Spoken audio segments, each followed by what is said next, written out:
జగనన్న తప్పు వాళ్ళదైనా సరే టీడీపీకి నెట్టేద్దామని నానా ప్రయత్నాలు చేస్తుంటాడు. ప్రతిసారి ఇలాగే చేసి అడ్డంగా దొరికిపోతుంటాడు. మన గొడ్డల పార్టీ యువనేత చెన్నారెడ్డి గారిని తన సొంత పార్టీ వాళ్ళే దారుణంగా హత్య చేశారు. పాపం జగనన్న ఈ చెన్నారెడ్డి శవంతో శవ రాజకీయాలు చేయలేదని ఫీల్ అయిపోయి ఉంటాడు. ఈ వీడియో రిలీజ్ అయిన తర్వాత పాపం ఆయనకు తెలియదేమో కాల్లో మాట్లాడేటప్పుడు అదంతా రికార్డ్ అవుతుంది, అక్కడ జనాలందరూ ఉన్నారని.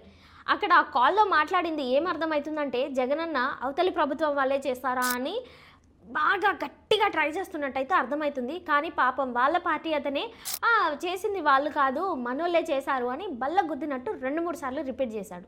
అప్పటికి కానీ సైలెంట్ అయిపోయారు అందరూ. లేదు అనంటే ఈ పార్టీకి కల్లోలను సృష్టించేవాళ్ళు.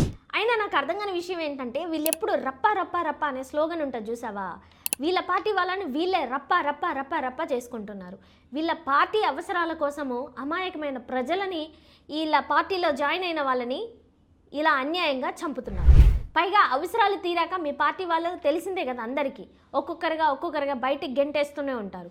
రీసెంట్గా చూసాం కదా బోరుగడ్డ అనిల్ గారిని ఏం చేస్తారు. ఇంకో విషయం ఏంటంటే ఈ పేటీఎం బ్యాచ్ ఉంటారు, అది జగనన్న కాదు మాట్లాడింది ఏఐ వాయిస్ రికార్డరు అని చెప్పేసి ఇంకా ముందుకు వస్తారేమో అనిపిస్తుంది. దీని మీద మీ ఒపీనియన్ ఏంటో కామెంట్ చేయండి.